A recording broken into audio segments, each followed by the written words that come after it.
suatu daerah, terdapat salah satu keluarga yang terdiri dari keluarga Ibu Mega dan Bapak Rifki dengan anak perempuannya yang bernama Hilvi, dan keluarga Ibu Ai dan Bapak Cecep dengan anak perempuannya yang bernama Intan. Nyonya M mempunyai anak dengan gangguan harga diri rendah yang disebabkan karena kecelakaan hingga tangannya harus diamputasi. Begitu juga dengan Nyonya A, mempunyai anak dengan gangguan isolasi sosial. Pada suatu hari, teman-teman anak H berkunjung ke rumah anak H karena beliau tidak sekolah sudah 1 bulan. Di depan ada anak kelas tuh, ayolah kunjungi mereka. Ayolah nak, kasihan teman-temanmu, mereka di sini sengaja untuk bertemu denganmu. Gak mau. Apa yang membuatmu tidak mau bertemu dengan mereka, nak? Saya malu, Bu. Sudah pergi saja. Hari demi hari kondisi Hilvi semakin memburuk. Tidak ada perubahan apapun. Dia hanya diam di kamar dan bahkan untuk makan pun sulit sekali. Ibu Mega khawatir dengan keadaannya hingga pada suatu hari datanglah perawat puskesmas yang bertugas untuk melakukan pemeriksaan kondisi masyarakat di sekitar kelompok Mekarsari. Assalamualaikum Ibu, perkenalkan saya perawat Putri. Saya perawat Safira. Kami dari Puskesmas Cibiru Ibu akan melakukan pemeriksaan kesehatan keluarga di kelurahan ini ya Bu, yang bertujuan untuk meningkatkan dan mempertahankan kesehatan masyarakat di kelurahan ini. Segala bentuk informasi yang Ibu berikan kepada kami akan kami jaga kerahasiaannya. Apakah Ibu dan Bapak bersedia? Ya, saya bersedia. Ya, Sus, saya bersedia. Kemudian perawat menanyakan identitas klien dan keluarga klien. Pada saat pengkajian status mental, perawat mendapatkan hasil keterangan yang kurang baik. Kalau boleh tahu Ibu sudah berapa lama ya anak Ibu seperti itu? Sudah hampir 1 bulan, Sus. Tapi semenjak itu dia udah nggak mau ngelakuin kegiatan apapun. Apakah Ibu sudah konsultasikan kepada dokter mengenai kondisi anak Ibu? Iya, sudah, Sus. Apakah dikasih obat, Bu, dari dokternya? Sus dikasih, namun terkadang saya lupa untuk memberikannya. Ibu, Bapak sebaiknya jangan sampai lupa ya untuk memberikan obat tersebut karena akan berpengaruh terhadap kesehatan anak Ibu. Sebelumnya apa Bapak atau Ibu sudah tahu jadwal minum obatnya? Di resep sudah ada, Sus. Tapi kadang saya bingung jam berapanya.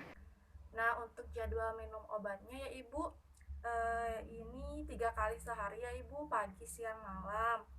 Di pagi hari jam 7 ya Ibu setelah sarapan, di siang harinya jam 2 ya Ibu setelah makan siang, malam harinya jam 9 ya Ibu sebelum tidur. Iya, jadi seperti itu ya, Sus. Iya, Bu Mega. Sampai sini ada yang mau ditanyakan? Sudah, Sus, tidak ada. Saya sudah mengerti. Terima kasih informasinya. Baik Ibu, Bapak, sama-sama ya Ibu. Kalau begitu, saya pamit ya Ibu akan memeriksa keluarga yang lainnya. Kalau begitu, permisi Ibu. Assalamualaikum. Di sisi lain ada keluarga Nyonya A dan Bapak C yang mempunyai anak dengan gangguan isolasi sosial semenjak kakaknya meninggal 2 bulan lalu. Anak I sangat dekat sekali dengan kakaknya, sehingga merasa kehilangan dan tidak mau bersosialisasi kembali dengan siapapun. Yang dia lakukan hanya berdiam diri di kamar dan mengingat kakaknya terus-menerus. Nyonya A dan Bapak C merasa kebingungan dan khawatir akan kondisi anaknya yang tidak mau bersosialisasi kembali dengan orang lain. Nak, itu di depan ada teman-temanmu yang ngajak bermain. Ayolah nak, keluar. Tidak, Bu. Saya tidak mau. Kenapa, Nak? Kenapa tidak ikut bermain dengan mereka? Tidak, Ayah. Saya tidak mau. Kamu jangan diam di kamar terus, nak. Biasanya kan kamu sering main keluar bersama teman-temanmu. Kamu kenapa? Pokoknya aku tidak mau main dengan yang lain. Coba nak, kamu cerita alasan kamu tidak ingin keluar dari kamar kamu itu apa? Cerita sama kami nak. Saya masih ingat kakak, Bu. Saya hanya mau main sama kakak, nggak mau sama yang lain.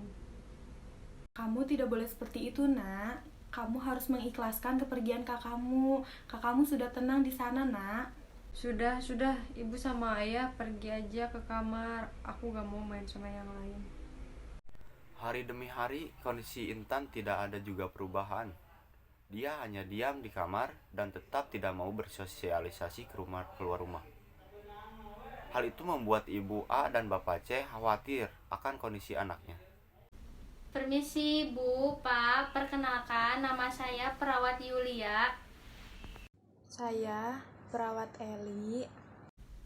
Ibu, kami dari Puskesmas akan melakukan pemeriksaan kesehatan keluarga yang bertujuan agar masyarakat di sini kesehatannya sejahtera. Segala bentuk informasi yang Ibu berikan kepada kami akan jaga kerahasiaannya.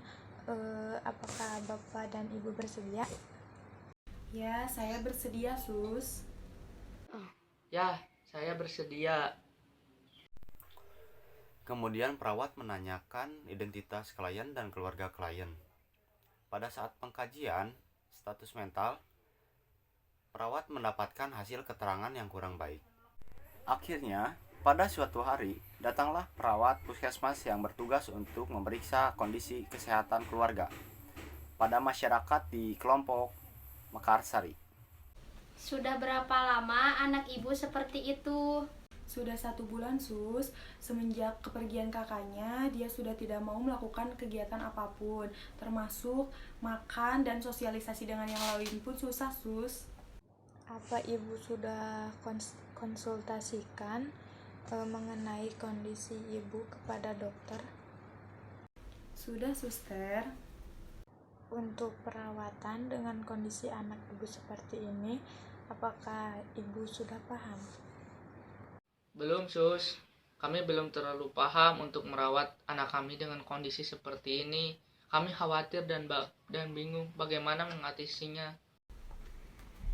Nah, Ibu dan Bapak harus sabar dan percaya diri. Di sini saya akan memberitahu bagaimana cara merawat anak Ibu.